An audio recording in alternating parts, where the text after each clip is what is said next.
Bismillahirrahmanirrahim.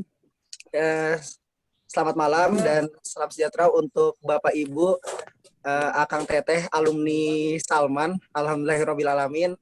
Kita bisa dipertemukan pada hari ini meskipun di kondisi daring ya, dalam via online. Tapi alhamdulillah kita insya Allah dalam 2 minggu sekali kita akan mengadakan kajian alumni secara online. Semoga ini menjadi cara silaturahmi yang baik dan semoga membawa keberkahan bagi kita semua. Salam serta salam tak lupa mari kita berikan kepada Rasulullah Muhammad SAW. Allahumma sholli ala Muhammad wa ala ali Muhammad. Sebelumnya izin memperkenalkan diri Bapak Ibu dan Akang Teteh alumni Salman semuanya. Nama saya Muhammad Daris Al-Husna. Nama saya Muhammad Daris Al-Husna, biasa dipanggil Daris sehari-hari. Saya berkuliah di ITB kemarin jurusan Teknik Kimia angkatan 2015. Untuk aktivitas sekarang di Salman sedang menjabat dan baru menjabat mungkin 1 bulan terakhir ya, menjadi asisten manajer di keasramaan Salman. Itu ada program asrama Salman, dan rumah sahabat seperti itu mungkin untuk program singkat saya. Di sini ada pembina saya Mas Agung Wiono sepertinya sudah hadir juga ikut bergabung. Ya, insya Allah seperti itu.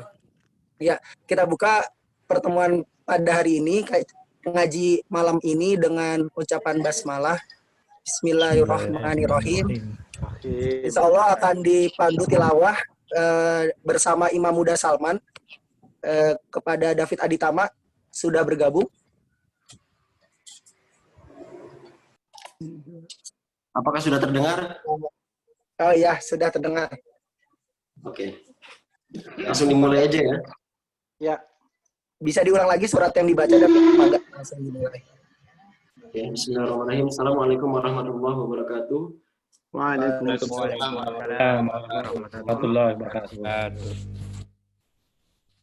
Insyaallah surah ini adalah surah Quran, surah Al-Hajj 26 sampai 35.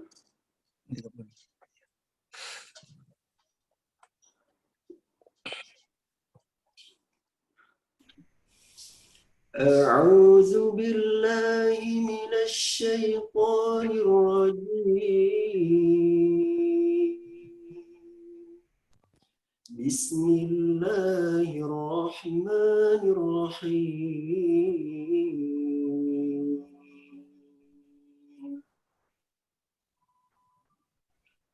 وإذ بوأنا لإبراهيم مكان البيت ألا تشرك بي شيئا وطهر بيتي للطائفين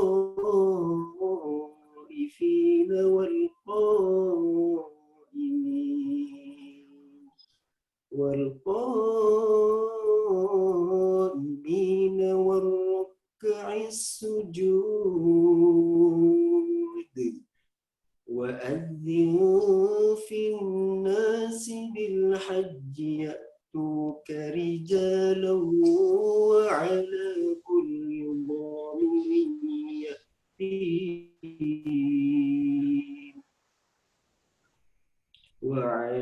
كل ضامر يأتين من كل فج عميق ليشهدوا منافع لهم ويذكروا اسم الله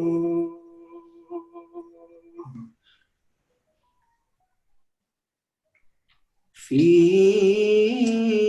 أيام معلومات على ما رزقهم من بهيمة الأنعام وكلوا منها وأطعموا البائس الفقير ثم ليقضوا تفثهم وليوفوا نذورهم وليطوفوا بالبيت العتيق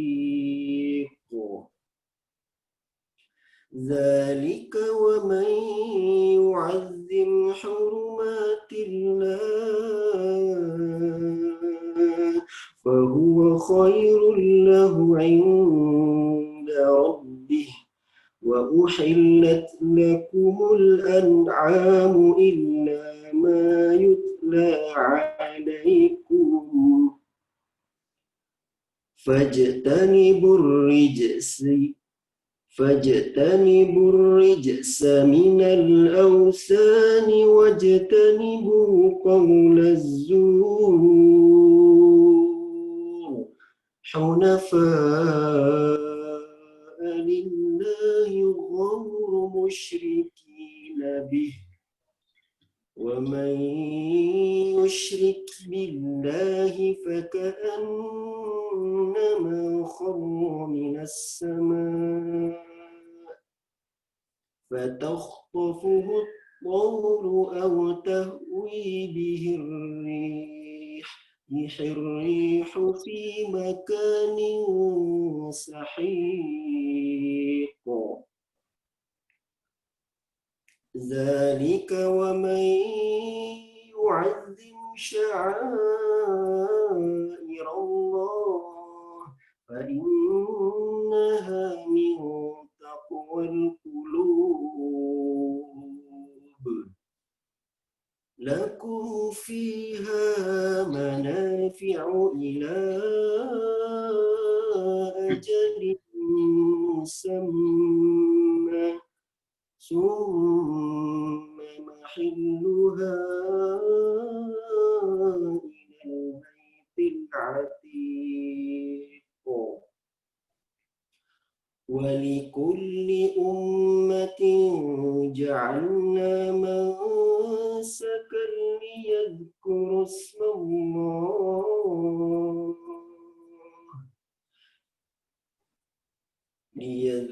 اسم الله على ما رزقهم من بهيمة الأنعام فإلهكم إله واحد فله أسلموا وبشر المخبتين الذين إذا ذكر الله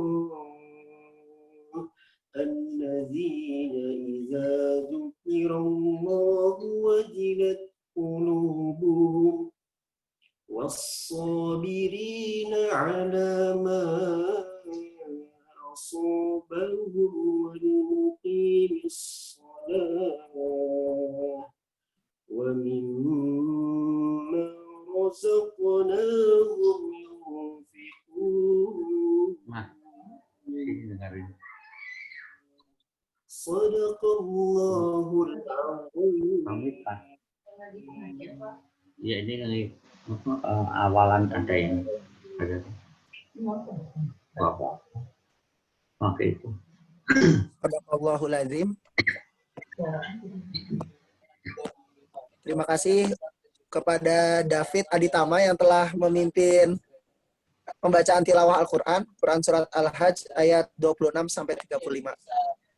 Insya Allah, alhamdulillah, sekarang sudah bergabung 100 orang partisipan, insya Allah, pada malam hari ini di kajian alumni Masjid Salman ITB. Insya Allah, sebelum masuk ke agenda utama kita, mendengarkan tausiah yang akan disampaikan oleh Ustadz Miftah Farid. Mungkin sebelum itu ada sambutan yang akan disampaikan oleh Ketua Kalam, keluarga alumni Masjid Salman. Kepada Pak Agung Harsoyo dipersilakan. Baik, Assalamualaikum warahmatullahi wabarakatuh. Waalaikumsalam. Waalaikumsalam warahmatullahi. Ini banyak sekali Ustadz yang saya nggak bisa sebutkan satu persatu. Jadi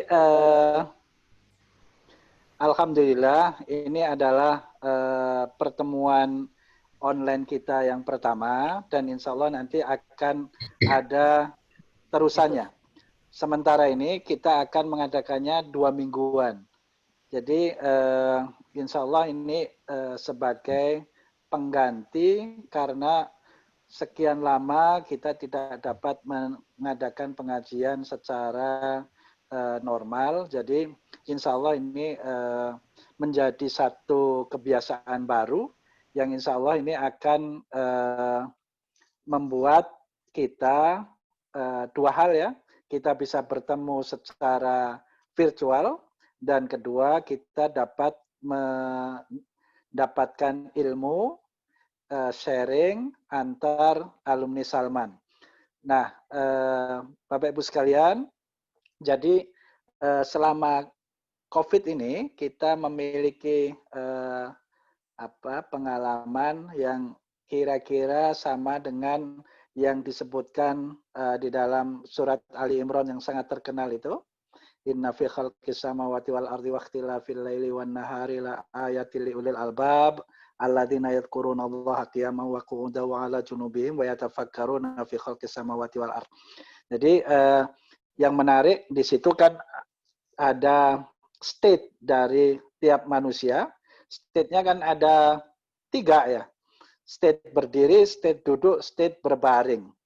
Jadi dan yang menarik itu ada kata wa di situ yang berarti sebetulnya kita ini disuruh berzikir dan berpikir baik dalam kondisi berdiri, duduk maupun berbaring. Nah ini ternyata kebiasaan baru dengan video conference baik dengan Zoom maupun yang lainnya itu kan ternyata bisa terjadi. Kita tadinya kalau rapat harus hadir secara fisik, sekarang bisa hadir secara online dan kondisinya kita bisa sambil nyopir bisa, sambil tiduran bisa, sambil kalau ibu-ibu sambil memasak bisa dan lain sebagainya. Jadi mudah-mudahan opportunity atau kesempatan yang baik terkait dengan kebiasaan baru ini, umat Islam bisa memanfaatkannya sebaik mungkin sedemikian rupa sehingga umat Islam ini secara jamaah maupun sendiri-sendiri bisa meningkat produktivitasnya. Kemudian kita tahu bahwa dari kondisi COVID ini justru banyak sekali penemuan-penemuan yang kalau pada kondisi normal itu memakan waktu yang cukup lama.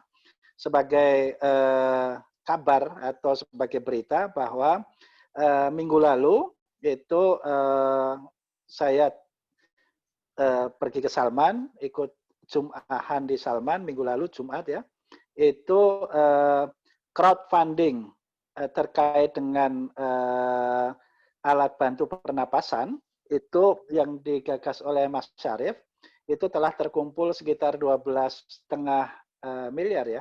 Kemudian dari sisi alatnya ventilator I ya itu sekitar 1.200 yang minggu lalu itu adalah produksi yang terakhir yang akan didistribusikan kepada rumah sakit di seluruh Indonesia. Jadi alhamdulillah sekali lagi ini adalah opportunity, bukan sesuatu yang menghalangi kita lebih produktif, kemudian kita lebih bisa mengaplikasikan surat Ali Imran tadi, kita bisa berzikir, berpikir sambil berdiri, duduk, dan berbaring, sedemikian rupa sehingga dalam kondisi apapun kita bisa beramal soleh, bisa bersedekah jariah. Bila itu fiqh walidayah, assalamualaikum warahmatullahi wabarakatuh. Waalaikumsalam warahmatullahi wabarakatuh. Alhamdulillah, terima kasih banyak Mas Agung Harsoyo. Seperti yang beliau sampaikan, insya Allah akan dilaksanakan secara rutin 2 pekan sekali. Semoga ini sekali lagi menjadi pengganti tempat bersilaturahim, tidak menjadi halangan kita untuk bersilaturahim ataupun menimba ilmu bersama lewat kajian di keluarga alumni Masjid Salman ITB. Insya Allah setelah ini akan langsung masuk ke materi yang akan disampaikan oleh Pak Miftah Farid. Tapi di sini dapat informasi Pak Miftah masih bersiap-siap.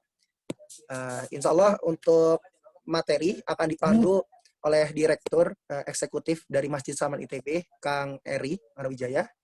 Kang Eri, apakah sudah bergabung? Ya, sudah bergabung. Siap, Insya Allah. Mangga Kang Eri, jika ingin memandu, dipersilakan. Ya. Bismillahirrahmanirrahim. Assalamualaikum warahmatullahi wabarakatuh. Waalaikumsalam warahmatullahi wabarakatuh. Alhamdulillahillazi arsala rasulahu bil huda wa dinil haq yuzhirahu ala dini kulli wa kafa billahi syahida. Asyhadu an la ilaha illallah wahdahu la syarikalah wa asyhadu anna Muhammadan abduhu wa rasuluhu la nabiyya ba'da. Allahumma shalli ala Muhammad wa ala alihi wa sahbihi wa man tabi'ahu ila yaumiddin. Amma ba'du. Bapak-bapak, ibu-ibu, akang-akang, teteh-teteh, ya, dan juga rekan-rekan sekalian, rahimakumullah, yang dimuliakan oleh Allah Subhanahu wa Ta'ala.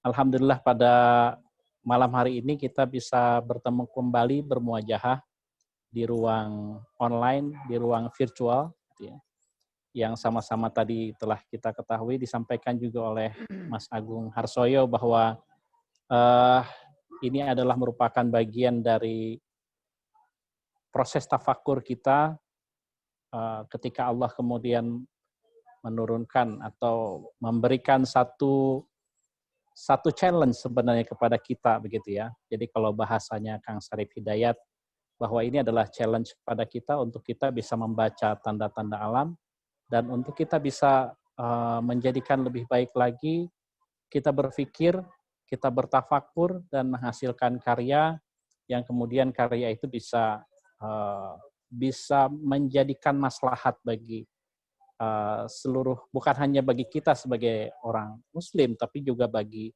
seluruh alam. Sebagaimana setelah disampaikan juga begitu bahwa wa ma arsalnaka illa rahmatan lil alamin, begitu ya, bahwa Rasul itu memang tidaklah diutus gitu kecuali untuk menjadi rahmatan pada semua alam, gitu ya, pada seluruh alam. Dan tentunya kita ya yang menjadi bagian dari umat yang mengaku umatnya beliau, umatnya Muhammad, begitu ya, menjadi satu keharusan atau satu kewajiban barangkali bapak-bapak, ibu-ibu sekalian, gitu ya, abang-abang, teteh-teteh yang telah mengalami LMD, bagaimana kemudian Bang Imad secara sangat bersemangat, begitu ya, membakar semangat kita, mengingatkan kita kembali bagaimana peran kita di muka bumi, begitu ya, bahwa ini adalah menjadi bagian penting dari sebuah proses ya, sebuah proses untuk kita menjadi lebih baik dan tentunya bisa bermanfaat bagi sekalian alam, gitu.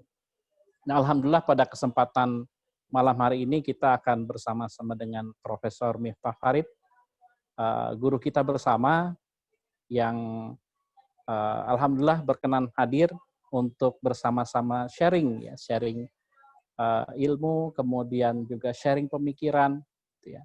Dan tentunya satu hal yang menjadi tema dari pertemuan kita hari ini adalah satu hal yang sangat berkaitan erat dengan bagaimana kita membaca ayat kauniyah ya, membaca ayat kauniyah yang ada di sekitar kita, gitu ya. Dan tentunya ini berkaitan dengan pandemi yang menimpa kita saat ini. Ini adalah merupakan kita bisa membacanya dari kacamata yang negatif atau justru malah bisa membacanya dari kacamata yang positif. Tentunya bagi seorang Muslim, ya, sebagaimana yang telah diingatkan oleh Bang Imad juga berkali-kali bahwa kita harus selalu memandang ini sebagai satu hal yang positif sehingga challenge yang ada pada kita itu harus kita jawab dengan satu karya nyata. Baiklah, insya Allah telah hadir di tengah-tengah kita Profesor Miftah Farid. Insya Allah dalam beberapa waktu ke depan ya, sekitar 45 menit gitu ya, untuk bisa menyampaikan apa yang menjadi pokok bahasan kita sekarang, Dan tentunya ini akan bisa mencerahkan kita, akan memberikan pandangan kepada kita dan mengingatkan kembali akan ayat-ayat kauniyah yang kemudian kita padukan dengan ayat-ayat kauliyah baik dari Allah maupun dari Rasulnya. Baik, untuk waktu dan tempat kami persilahkan pada Pak Profesor Kiai Haji Miftah Farid. Mangga silahkan, Prof.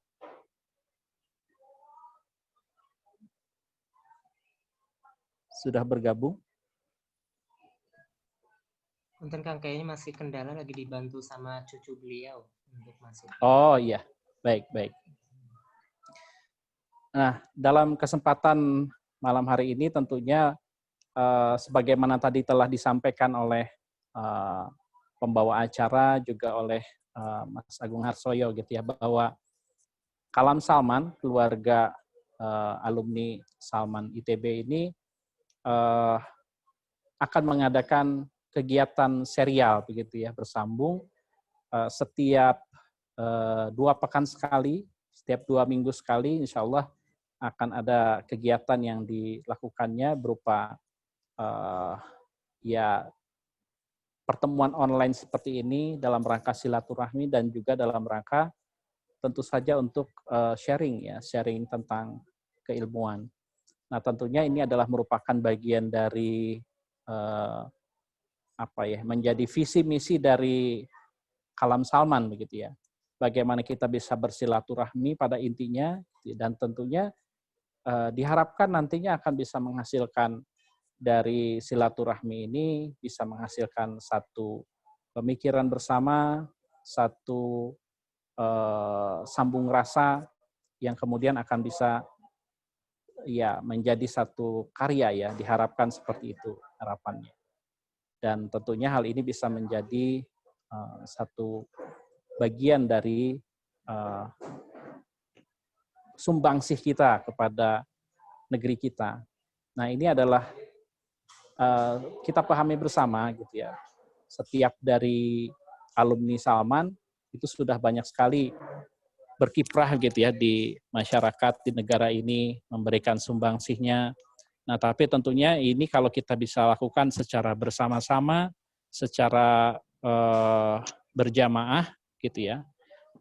Kalam ini akan menjadi satu bagian yang tidak terpisahkan dari Salman, ya Masjid Salman, di mana kita bisa bersama-sama bersinergi untuk membangun negeri ini dengan kompetensi yang kita punya dan tentunya dengan sumber daya yang ada, gitu ya, dan juga sumber-sumber yang kita miliki. Gitu.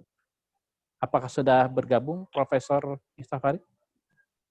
Sudah, Kang. Oh, sudah, iya. Ya, selamat malam Pak Prof. Profesor Miftah Farid. Assalamualaikum. Waalaikumsalam warahmatullahi wabarakatuh. Iya, Pak Prof. Insya Allah sebentar lagi kita akan bersama-sama mendengarkan Pak Profesor dalam rangka untuk kita bersilaturahim, dan satu tema yang dibahas pada malam hari ini adalah berkaitan dengan ayat kauniyah, ya, membaca ayat kauniyah yang terjadi di kita, yaitu tentang pandemi yang terjadi. Untuk itu, insya Allah kita ada waktu acara ini sampai jam 21.30 ya. Jadi kita bagi dua sesi. Yang pertama adalah sesi pencerahan yang diberikan oleh Pak Profesor, gitu ya. Kemudian berikutnya kita akan ada sesi tanya jawab dan diskusi. Baik, untuk sesi yang pertama ini barangkali 45 menit ya barangkali ya Prof. Ya. Jadi nanti setelah itu baru kita akan bersama-sama untuk bertanya jawab dan juga berdiskusi. Baik, waktu dan tempat kami persilahkan, Prof. Silakan.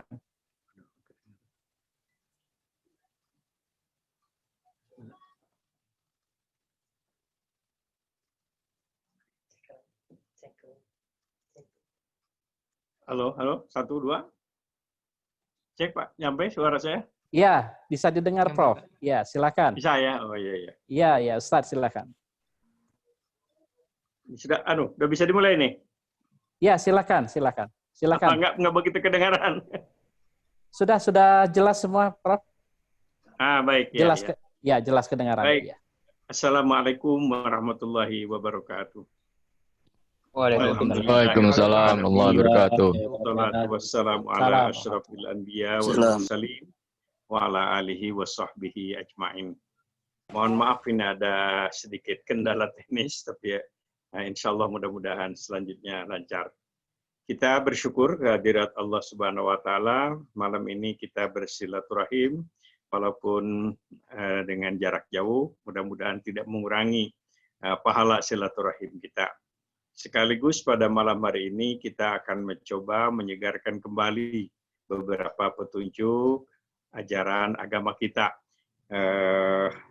Tadi disebutkan hal-hal yang berkaitan dengan ayat kauniyah. Mohon maaf nanti apabila apa yang saya sampaikan ini mungkin sangat elementer, tapi anggap saja ini refreshing kuliah agama lagi beberapa tahun yang lalu di kelas. Terutama dulu bagi para mahasiswa yang dapat A tapi dari budak, nggak ikut agama Islam.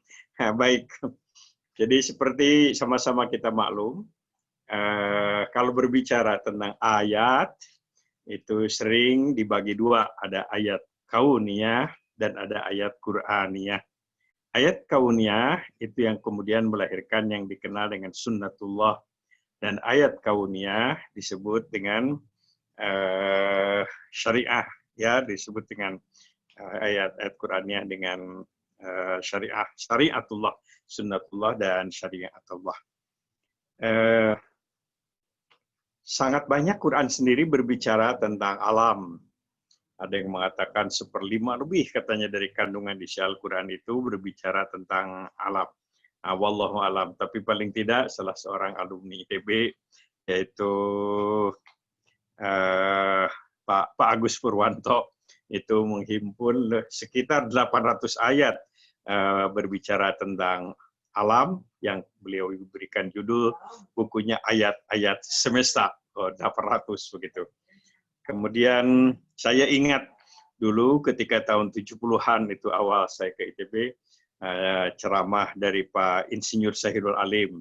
Kemudian tentu kita banyak mendengar ceramah dari Bang Imad, menceritakan tentang sunnatullah, tentang hal-hal yang berkaitan dengan alam.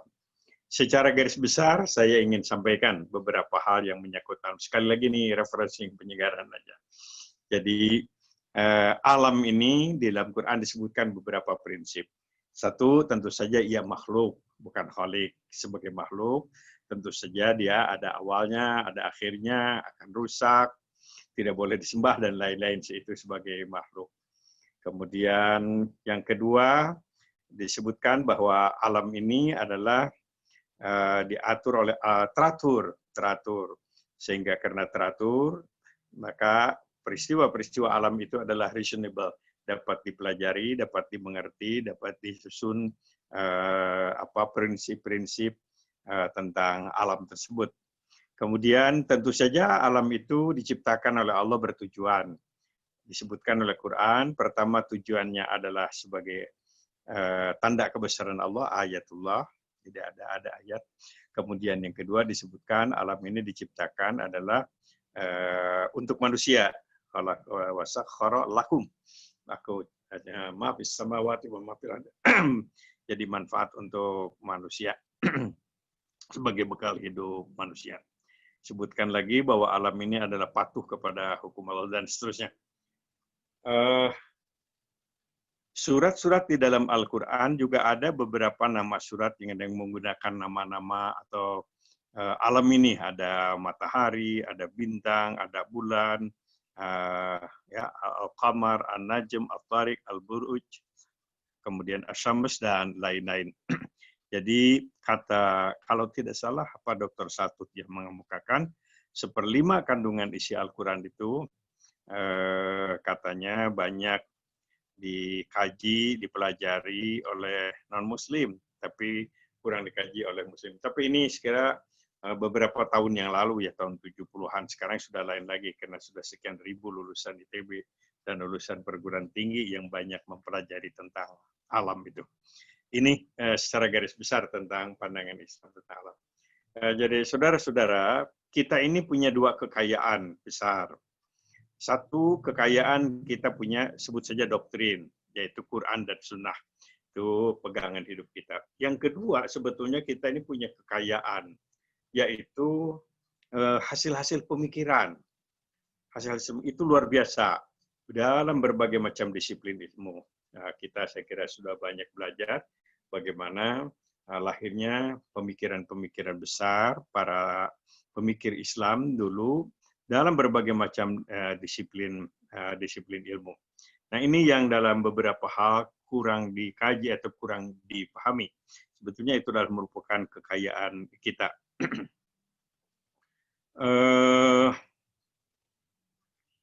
Sedikit membaca kita mengkaji sejarah. Ketika terjadi konflik politik, setelah terjadinya pecah atau perang antara Ali bin Abi Thalib dan Muawiyah, kemudian dilanjutkan oleh Yazid dan Hussein, itu lahir berbagai macam kelompok di tengah masyarakat itu. Ada yang berontak terus, sehingga kemudian jihad berperang melawan itu masuk dalam rukun Islam. Kemudian ada juga yang berkubu, meninggalkan aktivitas kesibukan politik pada waktu itu, lantas berkubu di lembaga pendidikan, sebut saja perguruan tinggi. Itu yang melahirkan pemikir-pemikir besar dengan karya-karya tadi yang saya katakan kekayaan kita. Ada juga yang berkubu dalam kegiatan-kegiatan dalam tanda kutip eksklusif, yaitu membangun sebuah kegiatan spiritualisme Islam. Ini yang kemudian melahirkan gerakan-gerakan tarikat. Dan di antara para sahabat, para tabi'in itu ada juga yang meninggalkan hiruk pikuk Madinah pada waktu itu, atau kota berikutnya yang menjadi pusat pemerintahan dinasti Umayyah. Lantas mereka melakukan semacam sinergi antara para orang-orang pengusaha kaya dan orang-orang pendakwah. Mereka jalan ke timur terus sampai ke Cina saat yang memimpin. Itulah yang kemudian membentang lahir daerah-daerah Islam, Pakistan, Afghanistan, Turkistan, Tajikistan, dan seperti itu. Nah, dari kelompok-kelompok tadi yang banyak berkiprah atau melahirkan warisan-warisan pemikiran, yaitu yang berkelompok, yang berkubu di lembaga-lembaga pendidikan, sebut saja barangkali perguruan tinggi kalau sekarang pada waktu itu. Itulah yang melahirkan para pemimpin-pemimpin. Pernah dalam sejarah itu ada semacam polemik antara kubu spiritualisme Islam, dalam hal ini disebut saja diwakili oleh Al-Ghazali, dan yang lainnya diwakili oleh Ibn Rushd, Al-Farabi, dan lain-lain. Yaitu sebuah polemik dalam karya Tahafutul Falasifah yang ditulis oleh Al-Ghazali, bahwa kehancuran Islam, kemunduran Islam itu karena banyak orang terlampau banyak berfilsafat, terlalu banyak berpikir, kurang tapi meninggalkan wahyu. Sedangkan Ibn Rushd menjawab tahafutut tahafut, yaitu kesesatan orang yang menulis Tahafutul Falasifah, yang membela rasionalisme Islam. Nah, itu kemudian berkembang. Dan saya kira sampai sekarang ada kelompok-kelompok seperti itu.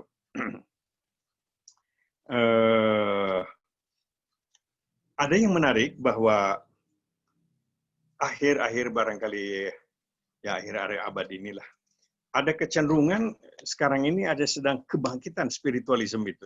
Spiritualisme, gerakan-gerakan tarikat yang terutama dari Asia Tengah dan kemudian juga Barat, dari Timur Tengah juga, ini berkembang luar biasa. Bahkan yang masuk ke Indonesia itu yang namanya gerakan-gerakan tarikat, itu luar biasa. Memang sejak Islam masuk ke Indonesia, selain didukung, dikembangkan oleh para pembisnis, juga sebetulnya juga didukung oleh para spiritualisme, gerakan-gerakan tarikat. Banyak sekali itu namanya. Mereka berjasa. Walaupun dalam beberapa sering ada debatable antara ya kelompok-kelompok di dalam Islam mengenai kelompok ini. Tapi hal yang menarik itu ya ada kebangkitan spiritualisme.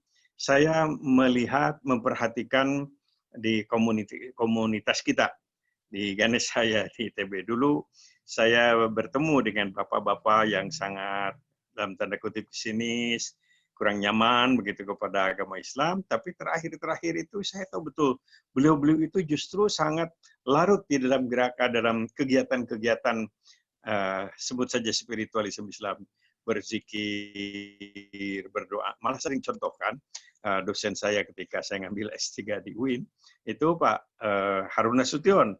Pak Dr. Harun Nasution itu dikenal sebagai rasionalisme lah. Beliau disebut Mu'tazilah, tidak marah, beliau bangga aja. Dan ketika diskusi-diskusi itu beliau selalu mengatakan jangan pakai ayat, jangan pakai hadis, mikirlah. Orang Indonesia ini nggak maju-maju karena terlalu banyak zikir, kurang mikir gitu. Itu sudah menjadi rahasia umum di para mahasiswa UIN. Tapi yang menarik, Allahumma yarham beliau, pada tahun-tahun terakhir beliau wafat, ternyata beliau itu bergabung dengan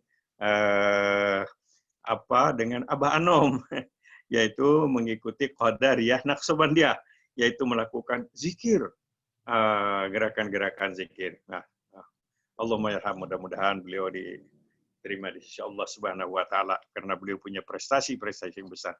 Tapi ini adalah menarik sekali lagi. Yang seperti beliau itu banyak sekali ketika dalam usia-usia tertentu justru mendapatkan kenikmatan di dalam hidup seperti sekali lagi seperti dalam dunia sufi, dunia spiritualisme Islam itu. Nah, ini saya ingin kaitkan sesuai dengan yang saya lihat di dalam judul itu, berkaitan dengan suasana sekarang itu, yaitu pandemi 19 atau corona ini yang juga menyebabkan banyak hal. Kita kembali kepada pesan Al-Quranul Karim. Ada dua pesan yang harus menjadi pegangan kita ketika kita menghadapi sesuatu. Pertama, Quran menyatakan asa an tuhibbu syai'an wa huwa syarrul lakum. Kalau kamu kadang-kadang apa yang kamu cintai, kamu senangi, kamu inginkan pada sesuatu yang kamu inginkan, padahal itu justru tidak baik bagi kamu. Jadi ada sesuatu yang kita anggap baik, kita cintai, padahal itu adalah musibah bagi kita. Quran menyebutkan demikian. Oleh karena itu ada nasihat, kalau kamu mencintai sesuatu jangan habis-habisan. Hauna ma enteng-enteng aja katanya, karena cinta yang absolut hanya kepada Allah Subhanahu wa taala. Kemudian yang kedua ayat adalah asa antakrahu syai'an wa huwa khairul lakum. Kadang-kadang kamu membenci sesuatu, tidak senang kepada sesuatu, padahal sesuatu yang kamu benci, kamu tidak senangi itu justru itu yang baik bagi kamu. Ini yang sering kita kemas dalam bahasa ada hikmahnya, sebuah keberuntungan di luar estimasi nalar kita. Saya maksud dengan kejadian sekarang ini, kita harus berpegang teguh kepada apa yang diajarkan oleh Quran itu. Sepahit apapun musibah ini yang menimpa kepada dunia, kita sebagai Muslim tetap harus berbaik sangka kepada Allah Subhanahu wa taala, bahwa siapa tahu apa yang kita anggap musibah, apa yang kita anggap sesuatu yang menyakitkan, menyengsarakan, memiskinkan ini, padahal ada kebaikan di dalamnya. Wallahu a'lam. Ada hikmahnya. Ya, wallahu a'lam, hanya Allah. Tapi sebagai seorang Muslim kita tetap harus mempunyai sikap begitu. Sesuatu musibah apapun bentuknya, pertama mungkin teguran dari Allah Subhanahu wa taala karena kasih sayang Allah supaya kita segera bertobat, jangan larut di dalam kesalahan dan dosa. Kemungkinan yang kedua, musibah itu adalah merupakan ujian dari Allah. Itu juga karena kasih sayang Allah supaya kita diberi kesempatan naik kelas keimanan kita.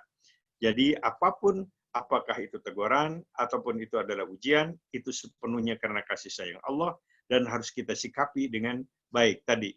Kadang-kadang kamu membenci sesuatu, padahal sesuatu yang kamu benci justru itu yang baik bagi kamu. Adalah bagian daripada tantangan bagi kita untuk mendapatkan hikmah apa sebetulnya dan introspeksi apa yang harus kita akui, kesadaran apa yang harus kita akui dengan terjadi musibah ini. Apakah karena kebodohan kita ataupun juga karena kelalaian kita ataupun mungkin ada yang lain, tapi yang tidak kalah pentingnya adalah hikmah apa yang bisa kita dapatkan dengan peristiwa di mana kita harus banyak di rumah, kemudian sholat berjamaah juga harus renggang-renggang, kemudian beberapa aktivitas di luar harus kita hentikan, bahkan salaman pun tidak. Ini hikmah apa? Mestinya ada. Kadang-kadang kamu membenci sesuatu, padahal sesuatu yang kamu benci itu justru itu yang baik bagi kamu. Dan inilah sikap seorang muslim. Bagaimana kita mengambil hikmah pelajaran dari setiap musibah yang menimpa kepada diri kita. Ya, secara humor sekarang ini sering dikemukakan.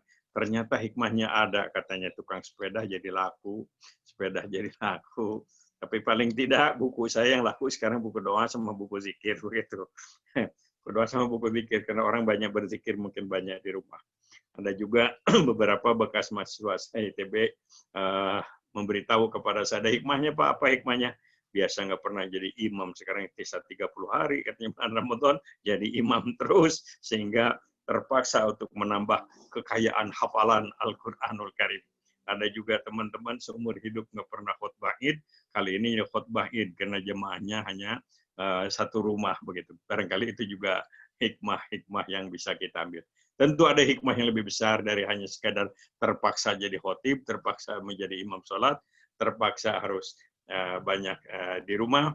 Pasti ada sebuah hikmah, wallahu alam. Tinggal kesabaran kita. Kita memang sampai sekarang ini dengan apa-apa yang terjadi di sekitar kita, menimpa kepada kita, kepada saudara-saudara kita, kita harus pandai-pandai. Pertama adalah tetap meningkatkan kesabaran, berhusnudzon kepada Allah, menghilangkan ketakaburan diri, dan kemudian juga menghilangkan sifat yang terlampau penakut, karena takut yang paling mutlak hanyalah takut kepada Allah Subhanahu wa Ta'ala. Mudah-mudahan yang dapat saya sampaikan ini bermanfaat. Mari kita sikapi apa yang terjadi sekarang ini dengan penuh kesabaran dan ketabahan, ikhtiar maksimal, menurut bahasa saya ikhtiar maksimal, tetapi juga taqarrub kepada Allah Subhanahu wa Ta'ala. Insya Allah kita akan memperoleh sebuah keberuntungan atau sekian keberuntungan mungkin di luar estimasi nalar kita yang lebih. Terima kasih. Wassalamualaikum warahmatullahi wabarakatuh. Waalaikumsalam warahmatullahi wabarakatuh. Ya, terima kasih banyak kepada Profesor Miftah Farid atas penyampaiannya sebagai pengantar barangkali untuk diskusi kita malam hari ini. Silahkan ada yang barangkali ada yang ingin menanyakan sesuatu atau mungkin memberikan satu pendapat yang kita bisa diskusikan malam hari ini bersama Pak Profesor Miftah Farid. Kami persilahkan. Assalamualaikum. Waalaikumsalam warahmatullahi wabarakatuh. Silahkan Abuya Purwanto. Ya, baik. Alhamdulillah. Wassalatu wassalamu ala Rasulillah. Pertama, kita bersyukur kepada Allah bisa dipertemukan lagi dengan sesepuh kita, Profesor Kiai Haji Miftah Farid. Saya termasuk mahasiswa yang dapat C, Pak, karena memilih agama Islam waktu itu, memilih agama Buddha ya. Tapi saya merasa puas waktu itu yang ngajar memang asisten Profesor Miftah ya, Pak Ishak Rauf. Tapi kemudian saya juga dapat pelajaran dari Profesor Sadruddin gitu kan. Baik, karena saya dari jurusan astronomi dulu, jadi ayat-ayat kauniyah ini memang sesuatu yang menarik sejak sebelum masuk ITB. Jadi boleh dikata saya masuk astronomi itu terinspirasi oleh ceramah Profesor Sadali mengenai surat Ali Imran 190, 191 dan terus berulang-ulang. Namun kemudian akhirnya dari uraian Profesor Miftah tadi, pada dasarnya dalam setiap kejadian kita harus mengambil hikmah. Berarti ayat kauniyah itu bukan dalam corona itu sendiri, tetapi dalam dampak yang ditimbulkan ya. Jadi waktu alhamdulillah saya pernah tinggal di Saudi tahun 1417 sampai 1419 Hijriah. Salah seorang syekh di sana mengatakan likulli zamanin ayah wa ayatu zamanina at-tasjilat. Bahwa dalam setiap zaman itu ada ayat, sedangkan ayat di zaman kita itu adanya kaset, waktu itu dianggap sebagai ayat ya, kaset rekaman yang mana orang bisa mendapatkan ilmu di mana saja, bahkan syekhnya sudah meninggal pun kita masih tetap belajar. Jadi saya bayangkan kalau Syekh yang bilang begitu dulu mengetahui perkembangan teknologi sekarang, di mana kita bisa lebih mendapat ilmu dari mana saja, berarti apa yang beliau ucapkan itu lebih berkembang lagi. Jadi bukan hanya kaset, ternyata media untuk kita berkomunikasi ini memang ayat Allah, tapi tinggal bagaimana memanfaatkannya. Dan sekarang dengan adanya corona, kita memaksimalkan komunikasi ini. Jadi artinya ayat kauniyahnya bukan hanya di corona itu sendiri, tapi dampak dengan adanya corona inilah kita mendapat banyak hikmah jika kita selalu berpikir positif. Yang tadi disebutkan surat Al-Baqarah ayat 216, wa asa an takrahu syai'an wa huwa khairul lakum wa asa an tuhibbu syai'an wa huwa syarrul lakum wallahu ya'lamu wa antum la ta'lamun. Mungkin saja kamu membenci sesuatu padahal itu sebenarnya baik buatmu, dan mungkin saja kamu menyukai sesuatu padahal itu jelek buatmu, sedangkan Allah tahu dan kamu tidak tahu. Jadi tugas kita sekarang adalah terus, alhamdulillah, terus berbaik sangka bahwa Allah Maha terpuji, Allah akan memberi hikmah dalam setiap kejadian, dan hikmah itu merupakan milik orang beriman. Itu kata Ama dulu ya, dan Saifuddin Ansari MA, guru kita juga. Al-hikmatu dolatul mu'min, aynama wajadaha ahaqu biha.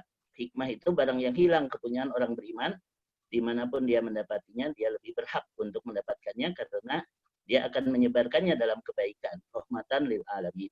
Jadi kita berdoa mudah-mudahan keluarga alumni Salman ini tetap terjaga sebagai umat Rasulullah SAW yang berpegang pada Quran dan Sunnah, bukan hanya sugan jeng cenah ya, walaupun mengerti filsafat, walaupun mengerti tarekat tadi, tapi pegangannya tetap kita pada dalil, pada nas Quran dan Sunnah. Semoga Allah selalu membimbing kita semua. Nah, mungkin pertanyaan kepada Profesor Miftah ini, bagaimana upaya kita tetap mengembalikan generasi Salman yang sekarang kepada ide-ide awal dari para pendirinya dahulu. Karena saya lihat memang Salman ini sangat diminati, sehingga sekarang faham-faham di Salman juga berkembang macam-macam ya. Jangan sampai seperti negara kita sekarang, anak-anak muda sekarang nggak ngerti tentang PKI. Gitu kan. Nah, jangan sampai juga nanti generasi akhir di Salman ini nggak mengerti bahwa awal-awal pendiri Salman dulu itu mengarahkan mahasiswa untuk berpikir, berzikir, tetapi tetap berdalil, yaitu Quran dan Sunnah. Wallahu a'lam ya. Jadi artinya apa yang diungkapkan Profesor tadi sebenarnya kurang setuju dengan ucapan Profesor Nasution bahwa jangan cuma Quran dan hadis, berpikirlah dikit. Padahal maksudnya tentunya berpikir dengan berdasarkan Quran dan hadis itu yang lebih tepat. Wallahu a'lam ya. Begitu Kang Eri, atur nuhun. Ya, atur nuhun Ustadz Abu Yahya. Silahkan untuk dua penanya lagi. Barangkali ada yang Assalamualaikum. Untuk penanya. Waalaikumsalam. Silahkan Kang Satria. Ya, alhamdulillah, terima kasih Kang Eri. Pertama-tama, alhamdulillah gembira sekali ya bisa silaturahmi di arena Kalam Salman. Ini kesempatan untuk selain silaturahmi juga menundukkan hati untuk siapapun kita, dimanapun kita. Semoga kita bersabar untuk mendengar materi dari guru kita. Alhamdulillah kesempatan kali ini Pak Miftah Farid, dan nanti siapa lagi gitu ya, kesempatan berikutnya. Yang kedua, silaturahmi. Alhamdulillah dari berbagai angkatan saya masih lihat Pak Arson dan yang lain, lama sudah tidak bertemu, dan juga ya banyak yang muda-muda yang saya sudah banyak tidak kenal. Kemudian terkait dengan ayat kauniyah ini, saya teringat fenomena sekarang ini ya, beberapa hal sempat disampaikan oleh Bang Imad waktu itu. Bang Imad menceritakan terkait dengan pemahaman takdir, bahwa Allah itu pencipta ruang dan waktu. Jadi pertanyaan mengenai Allah di mana itu tidak relevan. Kemudian awal dan akhir tidak relevan, karena Allah menciptakan ruang dan waktu. Nah, sedikit dikaitkan dengan fenomena sekarang, kita hampir juga mendekati itu. Masalah ruang dan waktu ini kita sudah hampir tidak dibatasi ya. Kita berada di mana, sudah insya Allah tidak ada permasalahan, kita bisa langsung tatap muka.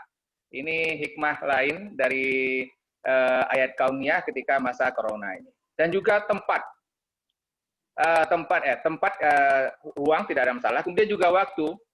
Jadi kita menghemat banyak waktu. Kalau kita di Bandung barangkali meeting diatur, kemudian berangkat jam berapa begitu ya, transportasi kalau ada macet bermasalah, sekarang tidak, cuma 2-3 menit daftar masuk gitu ya, langsung bisa hadir di ruang meeting. Saya kira ini harus kita manfaatkan, Kang Heri dan yang lain, untuk banyak hal. Silaturahmi banyak hal, ada rapat hal apa saja, kita bisa rapat se-Indonesia dengan mudah sekarang. Jadi sepertinya Kalam Salman agak terlambat ini ya.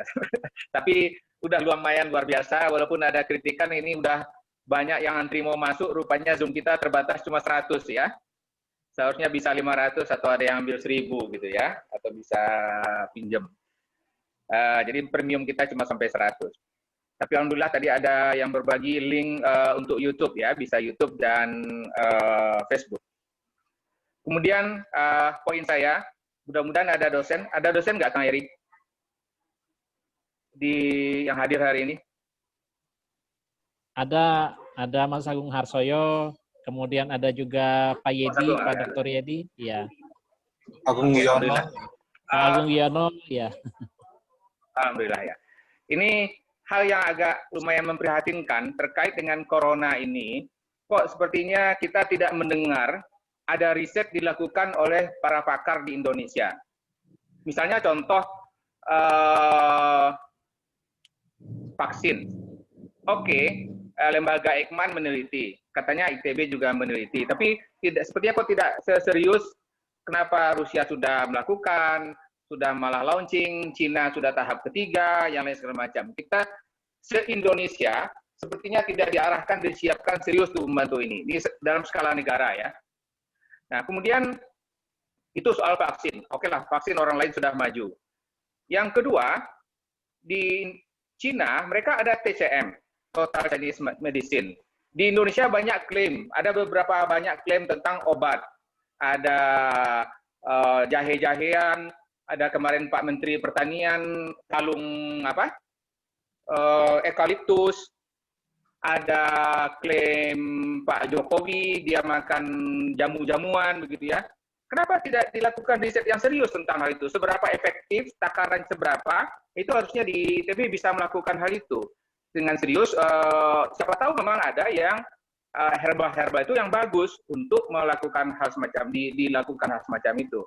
Dan juga ada yang klaim probiotik kemarin. Kita hanya sibuk ada orang klaim disalahkan, klaim disalahkan, bukan klaim diteliti dengan detail seberapa efektif sebenarnya. Ini agak kita sesalkan. Padahal zaman para sahabat ketika ada wabah ini mereka melakukan riset. Ketika zaman kekhalifahan Umar, ketika itu yang dicontoh sekarang ini, yaitu melakukan social distancing di atas usul Muawiyah kalau nggak salah ya, dilakukan pemisahan, bertebaran gitu ya. Setelah dia melihat peristiwa sebelumnya, orang-orang yang wabah ini berkembang ketika orang ramai. Di keluarga yang terpencil tidak berkembang. Itu semacam riset. Dia keluarkan kesimpulan dan dilakukan, dan ternyata berhasil. Itu contoh nyata di zaman para sahabat. Kenapa itu tidak kita lakukan? Kita sibuk menyalahkan klaim-klaim orang, tapi kita tidak melakukan riset. Padahal ada kemungkinan dari situ memang betul bisa didapat obat atau tingkat keberhasilannya luar biasa. Jadi ini tantangan, mudah-mudahan lewat Pak Miftah dan Mas Agung dan yang lain diseriusi hal semacam ini. Saya nggak tahu ini Profesor Brian ada di grup, saya yang lain nggak hadir ya. Tanggung jawab ya tolong disampaikan. Dia juga pembina asrama Salman sama sekarang ya, Prof. Brian. Itu ya mari harusnya dilakukan riset-riset itu. Jangan kita hanya saling bertengkar mematahkan klaim orang, tapi hasilkan bukti. Itu saja sekilas share saya dan masukan. Salman sudah meng-create PEN-I, kemudian kata Kang Sarif akan dikembangkan lagi level berikutnya. Kenapa tidak create juga riset mengenai obat dan lain semacam. Terima kasih. Assalamualaikum warahmatullahi wabarakatuh. Waalaikumsalam warahmatullahi wabarakatuh. Terima kasih Kang Satria, iman pribadi. Baik, ada satu pertanyaan lagi barangkali yang bisa berkontribusi. Silakan. Boleh saya? Firsta Yusra Iya, Iskandar. silakan. Iya, silakan. Kang Firsta. Saya kebetulan beberapa tahun ini belajar karena dibawa oleh penyakit, udah berobat ke berbagai negara, saya digiring, ya mungkin Allah ya lewat tangan salah bekas mantan direktur RCM, kebetulan dia adik iparnya Ibu Siti Fadilah Sopari. Saya dikenalkan dengan pengobatan, dia itu seorang profesor ya, dokter, dan dia juga seorang yang memahami agama, ayat Al-Quran dengan baik, terutama di bidang kesehatan. Dari situ saya banyak belajar bahwa di Al-Quran itu banyak petunjuk untuk kita bisa sehat. Intinya memang tubuh manusia itu sempurna. Jadi sebenarnya imunitas kedaya tahanan tubuh kita itu sudah diciptakan oleh Allah. Dan selama ini virus itu sangat tak terhingga banyaknya menurut dia. Dan tubuh kita sudah diciptakan menghadapi itu. Gitu. Tetapi yang sekarang kita ini itu adalah masalah, bukan masalah, kan kita selalu tahu halalan dan toib. Toib itu sebenarnya kompatibel. Maaf ya, kompatibel itu setiap orang itu bisa berbeda genetis, fitrah dia gitu. Ada yang cocok bisa mengakomodir gluten, ada yang tidak. Nah, sebenarnya faktor makanan ini yang menyebabkan lemahnya imunitas. Maaf ya, secara pribadi saya mengadakan riset yang paling banyak itu kena orang kota, kena virus ini. Sementara bisa simpulkan faktor makanannya. Orang desa itu jarang, karena dia makan makanan alami dari bumi. Dan memang banyak ayat di Al-Quran mengatakan kita, lebih dari satu menemukan kita memakan makanan yang tumbuh dari bumi, dan berikanlah kepada hewan ternakmu. Mananya adalah kita makan hewan yang makan dari bumi. Gitu. Dari hasil riset, saya menemukan bahwa tanaman itu memberikan energi matahari, dan hanya tanaman yang bisa menyampaikan energi matahari yang kita butuhkan. Nah, hal-hal seperti inilah menurut saya, yang Salman ini kan ada banyak berbagai jurusan, ada jurusan biologi, jurusan teknik kimia gitu. Saya juga baru tahu dari Pak Mubiar Purwasasmita almarhum, bahwa di dalam tanah itu ada pabrik pupuk, ada bioreaktor, dan itu dirusak oleh pestisida dan pupuk dari pabrik. Nah, hal-hal seperti inilah, termasuk tubuh kita sebenarnya dirusak oleh ketidaktahuan kita soal makanan. Melihat yang biasa di lingkungan kita, itu yang benar. Kita ini banyak dididik oleh iklan. Nah, hal-hal seperti ini yang menurut saya juga heran kepada pemerintah selalu social distancing. Tidak pernah ada yang mengajak kita untuk memakan, berperilaku supaya daya tahan tubuh kita baik. Sangat sedikit, selalu social distancing, masker. Larinya ke produk-produk dan menjauhkan kita dari silaturahim. Ini yang menurut saya kurang ini. Saya di tempat profesor itu udah selama ini seminggu sekali saya ke sana. Tidak ada satupun dari asisten dia yang pakai masker. Dan itu berdekatan, kurang dari 1 meter, tidak ada masalah apa-apa gitu. Si profesor pun umur udah 90 tahun lebih, oke-oke aja. Dan dia memang, dia orangnya udah sampai inilah ya. Saya sudah tidak ngejar materi lagi. Pasiennya tidak harus bayar, tidak harus ditetapkan. Dia terserah pasiennya berapa. Itu aja dari saya. Banyak maaf. Mudah-mudahan bermanfaat. Wassalamualaikum warahmatullahi wabarakatuh. Waalaikumsalam warahmatullahi wabarakatuh. Terima kasih banyak Pak Isra. Baik, demikian dari 3 penanya dan atau penyampai beberapa gagasan, begitu ya. Pertama dari Kang Abu Yahya Purwanto, itu tadi tentang bagaimana upaya untuk mengembalikan gitu ya, mengembalikan pemikiran Salman yang sekarang atau mungkin mahasiswa ataupun bagian dari bagian dari kegiatan-kegiatan yang ada di Salman supaya bisa mengingatkan kembali kepada pendiri Salman. Kemudian yang kedua tadi dari Kang Satria Iman Pribadi tentang fenomena ini, begitu bagaimana kemudian Bang Imad juga telah menyampaikan kepada kita ya tentang Allah sebagai pencipta ruang dan waktu, begitu ya, sehingga tidak relevan pertanyaan-pertanyaan itu, dan bagaimana kemudian hal ini juga bisa membuat kita lebih tertantang untuk dengan adanya challenge ini untuk bagaimana bisa menciptakan vaksin atau juga berkarya lebih gitu ya. Kemudian tadi juga dari Pak Yusra tadi tentang masalah imunitas, halalan thayyiban gitu ya, dan bagaimana kemudian intinya kembali kepada alam gitu ya. Itu adalah menjadi tantangan bagi kita. Baik, silahkan kepada Profesor Miftah Farid barangkali menyampaikan beberapa hal yang berkaitan dengan 3 orang penanya atau penanggap tadi. Silahkan. Baik, terima kasih ini. Pertama, masukan dan saran untuk Salman tentu saja sangat baik dan insya Allah harus menjadi perhatian kita yang sama-sama masih di Salman terus ini. Tentu ada perkembangan-perkembangan yang karena keadaan sehingga tetapi tetap khitoh awal tauhidnya yang kuat seperti yang diajarkan itu adalah semangat untuk dalam mujahid berjihad berjuang. Kemudian sekarang dikembangkan tentang ijtihad. Kira-kira mungkin kalau saya membuat sebuah rumusan sederhana, kita teruskan jihad dalam berijtihad dan kemudian ijtihad di dalam berjihad begitu. Jihadnya terus ya jihad berijtihad, tetapi ijtihadnya juga terus dikembangkan antara ijtihad dalam berjihad. Artinya ini untuk membaca, menyesuaikan aktivitas dakwah dan perjuangan kita sesuai dengan tantangan. Jadi itu saya kira. Kan sekarang latihan mujahid dakwah jadi latihan mujtahid dakwah. Kira-kira maksudnya itulah ijtihad dalam berjihad, caranya sekarang, dan juga jihadnya terus, tapi juga jihad di dalam berijtihad.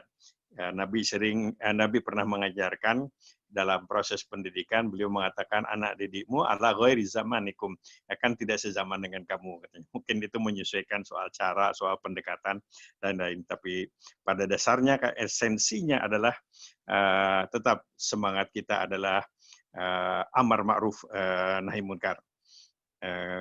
Kemudian yang kedua, tadi sudah disampaikan hikmah. Sangat banyak saya kira hikmah-hikmah yang bisa kita ambil. Mungkin orang jadi lebih bersih, lebih hati-hati dalam soal kebersihan. Kemudian juga tadi yang sangat penting, ternyata ini hidup di daerah yang sebagai petani kelihatannya hidup pas-pasan, tapi mereka lebih sehat. Masa hidupnya mereka jadi lebih panjang, padahal kalau dilihat dari segi mungkin makanan bergizi dan lain-lain, tidak sebanyak yang biasa kita di kota. Saya punya paman sampai 100 tahun, padahal kalau makan ya gitu-gitu aja, tapi luar biasa itu. Selain itu barangkali beban-beban yang selama ini sering menjadi beban pikiran kita, bikin jengkel, bikin segala macam, mungkin yang di daerah itu relatif kurang begitu. Memang ada pernyataan dari Nabi, katanya setiap penyakit itu ada obatnya. Ada obatnya. Nah, ini tantangan bagi kita, obatnya apa? Ada beberapa pernyataan Rasulullah SAW yang berkaitan, bahkan Qur'annya seperti madu kan dalam Al-Quran. Kurma azwa itu ada dalam hadis sahih. 7 makan katanya bisa begini, bebas dari virus, bebas dari ini. Kemudian ada beberapa makanan, ada juga dalam hadis yang beberapa waktu yang lalu saya pernah atau kita pernah perhatikan orang ragu-ragu ini tahu apa gitu, seolah-olah nggak percaya. Tapi sekarang dicoba-coba kok ternyata sering-sering lebih ampuh begitu. Nah, wallahu alam itu tentang. Tapi Nabi menyatakan setiap penyakit ada obatnya. Nah, bagi kita adalah kewajiban kita untuk mencari apa itu obatnya. Kemudian yang tidak kalah pentingnya saya kira dalam saat sekarang ini kita rasakan Kebetulan saya ini ada 78, jadi merasakan betul ada pengobatan spiritual itu. Pengobatan spiritual itu resepnya kalau saya mengurangi kemarahan, mengurangi kejengkelan, mengurangi kekesalan, mengurangi kekecewaan, dan mengurangi keinginan yang berlebih-lebihan. Bangsa disebut dalam agama itu amrodul qulub. Karena Nabi menyatakan dalam dirimu itu ada semacam gumpalan daging. Kalau gumpalan dagingmu itu sehat, badanmu sehat. Kalau gumpalan dagingmu ini sakit, kamu akan menjadi sakit. Beliau menyatakan al-qalb, hati. Nah, kita tafsirkan yaitu dengan yang disebut kekuatan spiritual, amrodul qulub, penyakit hati. Ada beberapa doa yang diwariskan oleh Nabi tentang terhindar dari penyakit-penyakit hati. Momennya dalam sebuah hadis 8 yang beliau sampaikan. Al-humum, banyak bingung. Al-hazanu, banyak duka, banyak sedih yang dibiarkan. Kelemahan, kurang semangat. Kemudian al-kasal, malas. Kemudian kikir. Kemudian banyak utang, punya lawan, katanya kata Nabi. Itu 8 penyakit rohani. Dan ada beberapa hadis lain. Ada satu resep spiritual yang dikembangkan di dalam tradisi kelompok-kelompok spiritualisme Islam dalam sufi, tapi sufi yang sesuailah dengan sunnah Rasul, yaitu mengembangkan semangat namanya ihsan untuk membuat seorang itu menjadi nyaman, menghilangkan penyakit-penyakit rohaniah adalah memiliki semangat ihsan, yaitu satu, kalau menyembah Allah harus merasa melihat Allah. Sembahlah Allah seolah-olah kamu melihat Allah. Kalau dalam teori sufi untuk merasa melihat Allah itu kita membangun cinta katanya. Kalau kita sudah jatuh cinta, nikmat menyebut namanya, nikmat membaca kalamnya, kemudian tidak nikmat gusar kalau melaksanakan apa yang dilarang dan dibencinya. Nah, itu adalah merasa menyembah Allah seolah-olah melihat Allah. Jadi kepasrahan total kepada Allah Subhanahu wa taala. Itu. Yang kedua, ihsan itu adalah kalau seseorang itu di mana saja berada, dia harus selalu sadar dan ingat Allah itu melihat dirinya. Sehingga timbul dalam dirinya perasaan al-haya, malu. Malu untuk berbuat sesuatu kepada Allah karena sadar betul Allah melihat ini, Allah menyaksikan. Nah, dikembangkan al-haya. Barangkali kita masih ingat ada satu dari sufi wanita itu yang dikritik oleh para ahli teolog, tapi saya kira konsep cintanya baik. Beliau mengatakan, Tuhan, seandainya saya menyembahmu itu karena saya ini mengharapkan sorgamu, haramkan sorga itu untukku. Berarti saya menyembahmu bukan karena engkau, tapi karena makhlukmu, yaitu sorga. Seandainya saya menyembahmu karena takut masuk neraka, neraka itu milikmu, saya juga milikmu. Jadi siapa lagi yang menghalangi? Ini adalah engkaulah yang memilikinya. Saya menyembahmu Tuhan karena saya jatuh cinta kepadamu. Merasa rindu ingin berjumpa denganmu. Nah, ini adalah katanya semangat ihsan bisa menghilangkan problem-problem spiritual sehingga untuk memperoleh kenyamanan, ketentraman. Dan yang ketiga kita temukan dalam Al-Quran, ini juga resep spiritual. Ihsan adalah sabiqum bil khairat. Yaitu selalu memiliki semangat kompetitif dalam kebaikan, dalam ketakwaan. Jadi ketika kita umpamanya saja naudzubillah dizolimi oleh orang lain, kita ingin membalas dengan kezoliman yang lebih kejam lagi, itu namanya zolim. Ketika orang yang zolim kepada kita, kita selesaikan secara hukum, itu adil. Tapi ketika orang yang zolim itu, kemudian kita memaafkan dan kita serahkan kepada Allah, kita maafkan, itu adalah ihsan. Semangat ihsan. Jadi semangat kompetitif dalam ketakwaan. Merasa nikmat kalau memberi. Merasa nikmat kalau menolong. Merasa nikmat kalau memaafkan. Merasa nikmat kalau berkorban untuk orang lain. Merasa nikmat kalau amal baik itu tidak diketahui oleh orang lain. Nah, ini semangat spiritual yang saya yakin ini ada banyak mendukung kesehatan dan kenikmatan kita. Tentu tidak boleh kita artikan bahwa orang yang sakit berarti ini kurang baik. Tidak seperti itu. Karena sakit pun bagi seorang muslim bisa macam-macam. Bisa itu juga adalah merupakan ujian dari Allah, diberi kesempatan untuk istirahat, diberi kesempatan untuk lebih banyak dekat dengan Allah Subhanahu wa taala. Sebaliknya juga yang sakit mungkin ditegur karena supaya kita introspeksi, karena kita mungkin melakukan sesuatu yang menyebabkan kita sakit, harus introspeksi. Mudah-mudahan semangat ini adalah menjadi semangat kita bersama, bahagia dunia, bahagia di akhirat. Terima kasih. Assalamualaikum warahmatullahi wabarakatuh. Waalaikumsalam warahmatullahi wabarakatuh. Alhamdulillah, terima kasih banyak Profesor Miftah Farid telah memberikan satu pencerahan kepada kita semua, terutama tadi yang terakhir tentang bagaimana resep-resep ya dalam kehidupan yang tentunya ini adalah bagaimana pengobatan spiritual, dan ini sebenarnya menjadi satu hal yang juga diyakini oleh para psikolog begitu ya, bahwa memang masalah stres ya, masalah-masalah perasaan dan spiritual ini menjadi hal yang faktor penentu bahkan begitu ya, di dalam bahkan sangat berpengaruh terhadap imunitas dan lain sebagainya. Baiklah, ini kita masih ada waktu untuk melanjutkan diskusi. Barangkali ada 3 orang lagi, kan saya beri kesempatan kepada 3 orang lagi yang ingin menyampaikan diskusinya, baik pertanyaan maupun pendapat. Silakan. Kang Eri. Iya, silakan. Kang Dadang ya. Waalaikumsalam ya. Kang Daeng, silakan. Sekarang mangga, ya. Kang Daeng. Iya, mangga silakan Kang Daeng ya. Ya, bismillahirrahmanirrahim. Assalamualaikum warahmatullahi wabarakatuh. Waalaikumsalam warahmatullahi wabarakatuh. Terima kasih Prof. Miftah Farid. Alhamdulillah memperkuat argumen atau apa yang selama ini saya baca, saya kaji tentang hikmah pandemi ini, juga beberapa disampaikan oleh yang lain, bahwa karena pandemi ini tidak ada obat yang sampai saat sekarang yang manjur katakanlah, sehingga para ahli kedokteran hanya bersarankan meningkatkan daya tahan tubuh, kemudian tingkatkan imunologi atau kekebalan tubuh dengan konsumsi makanan yang baik dan sebagainya. Tindakan pencegahan yang berupa masang masker, jaga jarak, cuci tangan itu adalah tindakan pencegahan juga sebenarnya, tapi lebih bersifat eksternal. Tapi yang internalnya adalah bagaimana menjadikan tubuh kita tidak mampu diserang oleh virus corona ini.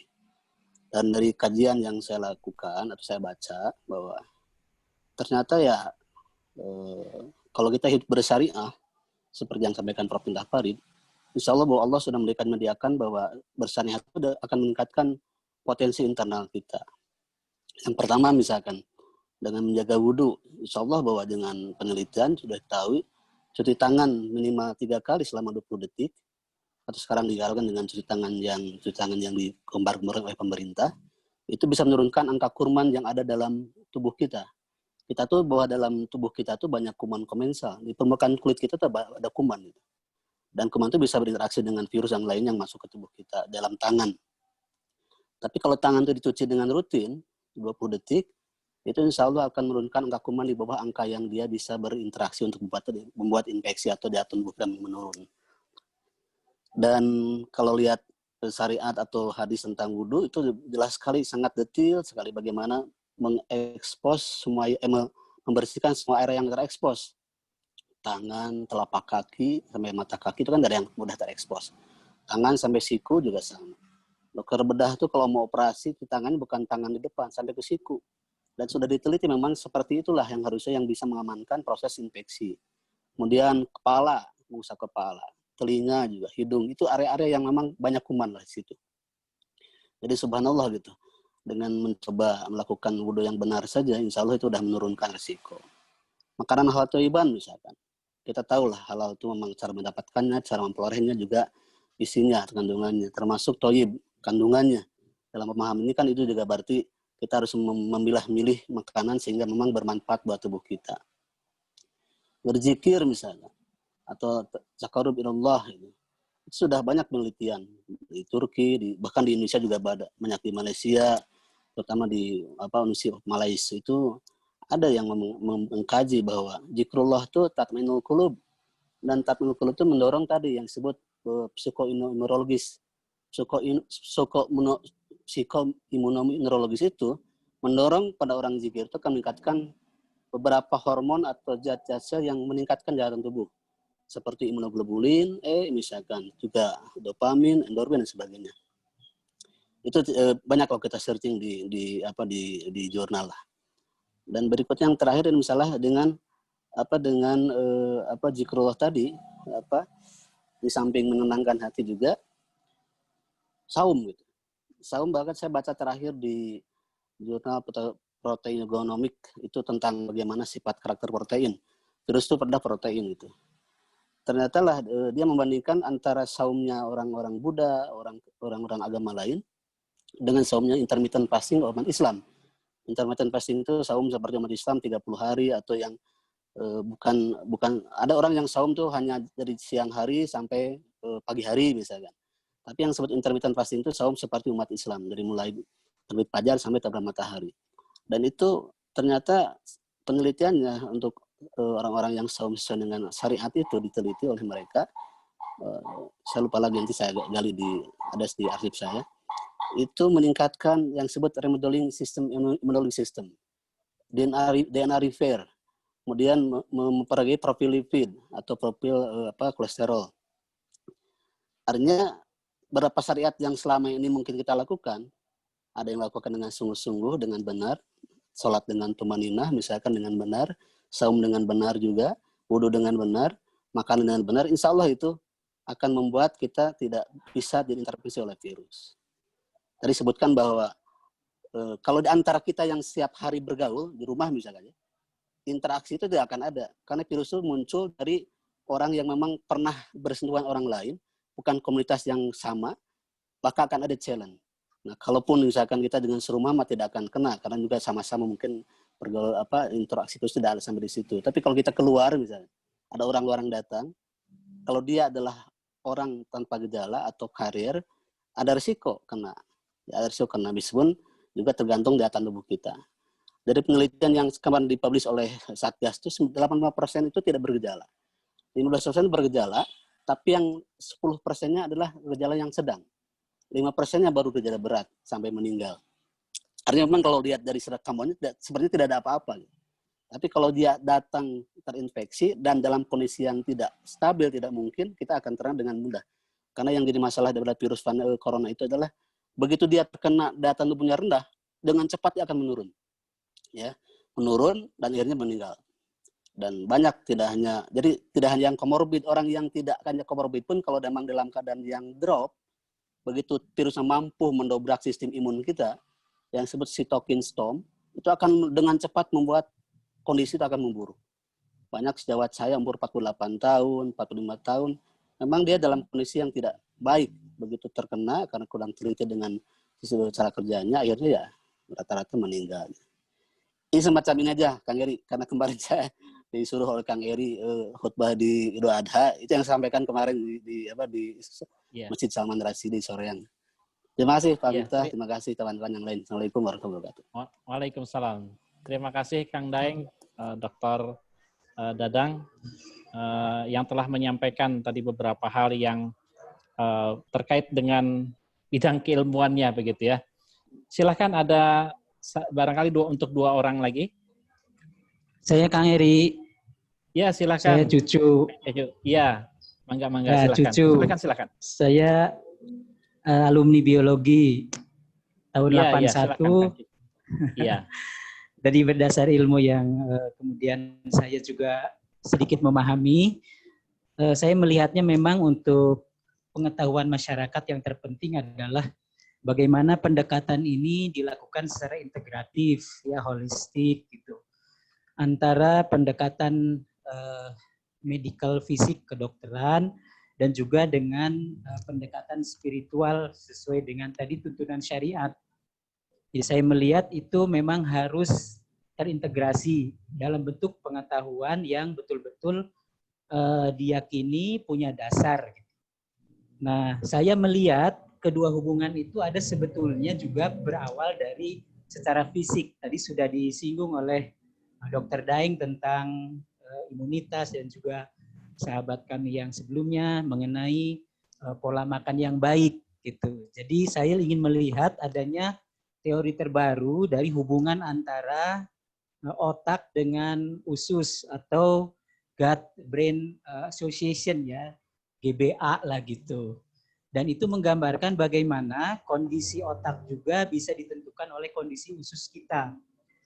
Dalam usus itu sebetulnya yang terpenting, semua sih penting, tetapi yang mungkin jarang kita perhatikan dan para ilmuwan mungkin juga kurang begitu ngeh gitu ya. Kenapa? Karena di dalam usus sebetulnya selain sel-sel badan kita yang menjadi badan kita yang tampak sekarang ini, sesungguhnya Allah sudah mengirim, tanda petik ya, jundullahnya, tentara-tentara Allahnya itu lewat apa yang disebut dengan mikroorganisma atau mikrobiota. Jadi banyak sekali triliunan dalam tubuh kita itu mikrobiota yang kemudian akan mendukung daya imunitas tubuh kita. Nah, tadi sudah disinggung kemana makanan-makanan atau juga mungkin obat-obatan yang mungkin tak terkendali dalam badan kita itu yang sebetulnya akan merusak komposisi komponen-komponen yang pada mikrobiota. Sehingga itu yang menurunkan daya tahan tubuh kita. Jadi sarannya adalah makanannya baik yang bagaimana? Tentu makanan yang tadi sedikit menyinggung tentang kembali ke alam. Tapi yang paling penting sebetulnya adalah bagaimana seperti yang sering kita anjurkan ke anak-anak ya sebetulnya. Makan sayur, buah.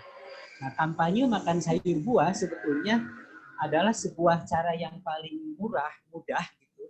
Tinggal ditingkatkan tentang kebermanfaatannya. Ya, kebermanfaatannya adalah bagaimana supaya mikrobiota tubuh kita itu tetap dalam komposisi dan jumlah yang memadai sehingga dia mampu untuk meningkatkan imunitas tubuh kita.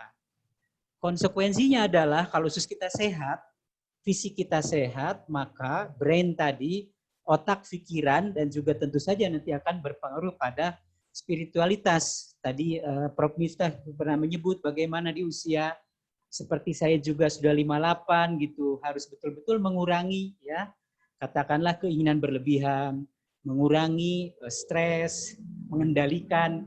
Nah, itu kan sebetulnya berkaitan dengan bagaimana kemampuan otak kita mengelola itu, dan setahu saya tadi dihubungkan dengan kembali ke secara fisik badan kita itu kan dibangun oleh batu bata yang disebut nutrisi, yang salah satunya adalah penting untuk memelihara mikrobiota tubuh tadi yang jumlahnya sangat banyak, yang seolah-olah kalau itu bisa kita pertahankan itu sesungguhnya tentara Allah dalam badan kita. Terima kasih, sekedar sharing. Assalamualaikum warahmatullahi wabarakatuh. Waalaikumsalam warahmatullahi wabarakatuh. Hatur nuhun pisan ya Kang Cucu Diansah yang telah memberikan beberapa gambaran tentang bagaimana tadi tentang usus gitu ya, mikrobiota di dalam tubuh. Itu adalah merupakan bagian penting dari sistem yang ada di dalam tubuh kita, dan juga kembali ke gerakan untuk kampanye ini ya, sayur dan buah ya. Ya. Baik, silakan untuk satu orang penanya lagi. Barangkali ada yang ingin menyampaikan lagi atau menanggapi. Dipersilahkan. Baik, kalau tidak ada, silakan Pak Profesor Miftah Farid bisa memberikan tanggapannya dan pandangannya. Mangga, silakan Prof. Baik, ya saya kira apa-apa yang tadi disampaikan dapat menambah wawasan dan juga pengetahuan bagi kita nih untuk menjaga kesehatan.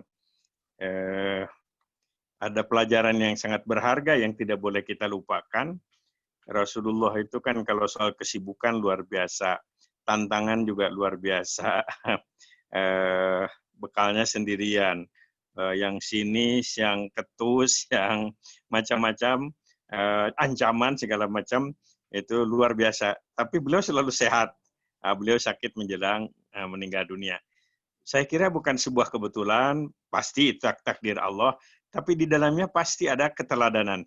ada sesuatu yang harus kita ambil dari contoh itu. Pasti ada uswah hasanah, karena apa yang beliau lakukan itu di dalamnya ada muatan keteladanan itu. Oleh karena itu membaca sirah Rasul menjadi sangat penting. Jadi masukan-masukan yang tadi itu jangan-jangan di dalamnya juga sudah ada itu pada perilaku Rasulullah SAW untuk kita pelajari. Kemudian berikutnya ada hal-hal yang secara ditegaskan dalam Al-Quran berkaitan juga kesehatan, kenikmatan hidup. Ada satu, wala tusrifu, jangan berlebih-lebihan. Allah itu tidak senang kepada orang yang berlebih-lebihan, tentu dalam segala hal. Yang kedua, wala tulqu bi'aidikum ila tahlukah, jangan berbuat sesuatu yang menyebabkan dirimu itu berbahaya. Ya, termasuk memakan, minum, kemudian aktivitas yang membahayakan. Lantas Quran juga menyebutkan kalau makan halalan thayyiban, halal dan thayyiban yang baik.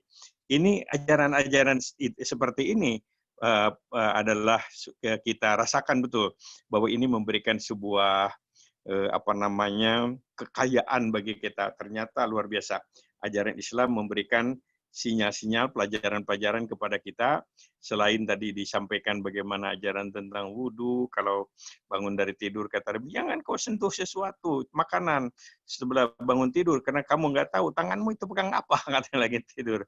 Itu yang dulu dipelajari sangat sederhana, tapi setelah direnungkan luar biasa. Ternyata ajaran-ajaran itu syarat dengan keteladanan. Jadi akhlak Rasulullah, perjalanan hidup Rasulullah ternyata syarat dengan contoh, termasuk dalam bagaimana kita merawat, membina, dan menjaga kesehatan kita fisik dan maupun psikis. Nah, mudah-mudahan silaturahim kita pada malam hari ini juga dapat mendorong kita untuk lebih yakin akan kebenaran ajaran agama kita. Semakin yakin kalau kita mengamalkan, kita juga jadi sehat dan kita jadi nikmat, bahkan kita jadi bahagia, mudah-mudahan. Terima kasih. Ya, terima kasih Profesor Miftah Farid yang telah bersama-sama dengan kita malam hari ini, memberikan satu pencerahan, memberikan satu bahan untuk diskusi kita, dan tadi juga terima kasih kepada 5 orang penanya atau juga 5 orang yang menyampaikan beberapa hal yang memperkaya pertemuan kita pada malam hari ini. Dan tentunya kalau mau diambil kesimpulan, banyak sekali hal yang sangat penting untuk bisa disimpulkan bersama, tapi nanti insya Allah barangkali oleh panitia juga akan di-share beberapa hal yang berkaitan dengan kesimpulan yang bisa diambil pada pertemuan malam hari ini. Akan tetapi barangkali ada beberapa butir-butir yang perlu untuk kita renungkan bersama. Tentunya tadi Profesor Miftah Farid pertama adalah mengajak kita untuk bersama-sama membaca ayat kauniyah ini. Kita telah diberikan satu potensi untuk bisa berpikir, dan tentunya itu adalah merupakan bagian dari apa yang harus kita lakukan kemudian. Dan kemudian juga Profesor Miftah Farid mengingatkan bahwa ada hal-hal yang berkaitan dengan spiritualitas yang tentunya itu menjadi salah satu bentuk dari bagaimana pengobatan ala Rasulullah begitu ya. Dan tadi salah satunya adalah tentang sikap ihsan gitu ya. Sikap ihsan yang kemudian ini menjadi obat yang sangat penting bagi ruhiyah kita, bagi ruhaniyah kita, bagi spiritualitas kita yang tentunya telah Rasulullah ajarkan kepada kita. Dan tadi tentunya prinsip-prinsip yang berkaitan dengan wala tusrifu, janganlah berlebih-lebihan, kemudian juga janganlah melakukan sesuatu yang berbahaya bagi diri kita, dan juga kita diingatkan untuk selalu bergaya hidup halal, begitu ya, halal lifestyle, dan juga thayyib, begitu ya. Nah, hal inilah yang kemudian menjadi satu hal yang kita bisa ambil merupakan hikmah ya, karena kita tentunya tadi Profesor Miftah Farid juga mengingatkan bahwa pasti ada hikmah yang bisa kita ambil dan harus kita ambil, dan ini merupakan bagian dari bagaimana kita belajar untuk senantiasa membaca ayat-ayat kauniyah Allah. Dari 5 orang tadi juga telah disampaikan banyak hal gitu ya. yang saya pikir sangat padat untuk bisa kita renungkan bersama, tapi tentunya dengan silaturahim ini diharapkan nanti Kalam Salman beserta dengan Salman bisa memfollow up gitu ya. Memfollow up ada hal-hal tadi yang diusulkan yang sangat bagus yang kemudian ini menjadi beberapa poin penting yang kita bisa follow up. Nah, baik itu saja yang bisa saya sampaikan gitu ya. Saya sebagai moderator memohon maaf yang sebesar-besarnya apabila banyak hal yang hilaf dalam hal ini, dan kemudian tentunya nanti akan bisa ditindaklanjuti oleh panitia beberapa hal yang penting yang bisa disampaikan dalam kesempatan ini. Baik, saya serahkan kembali kepada pembawa acara. Billahi fisabil haq. Wassalamualaikum warahmatullahi wabarakatuh. Waalaikumsalam warahmatullahi wabarakatuh. Alhamdulillahirrahmanirrahim. Alhamdulillahirrahmanirrahim. Kita telah mendengarkan bersama kajian dan diskusi bersama Profesor Miftah Farid. Dan terima kasih untuk Kang Eri yang telah memimpin berjalannya acara pada malam hari ini. Insya Allah setelah ini akan ada foto bersama Bapak dan Ibu. Mungkin karena kita via daring seperti ini, jadi lewat online aja. Jadi minta tolong untuk menyalankan video dari Bapak Ibu semua. Insya Allah untuk foto bersama ini akan dipandu oleh saya. Nanti akan diambil gambarnya sama Kang Lutfi selaku manajer BMK. Siap. Mohon izin Bapak Ibu cukup agak lama nanti fotonya karena ada 4 slide yang harus difoto. Alhamdulillah karena yang ikut kajian cukup banyak. Mungkin saya izin menghitung. Bismillah. 1, 2, 3. Mungkin bisa berganti gayanya. 1, 2, 3. Ya, sekali lagi terakhir.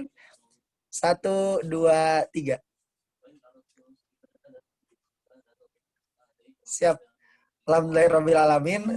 Terima kasih banyak untuk Bapak Ibu dan Akang Teteh yang sudah mengikuti kajian kalam pada hari ini. Sebelum ditutup, saya mohon izin menyampaikan beberapa hal dari Rumah Amal Salman. Mungkin dari panitia, jika ada slide yang ingin ditampilkan, dipersilakan. Saya izin menyampaikan pesan dari Rumah Amal Salman. Ya.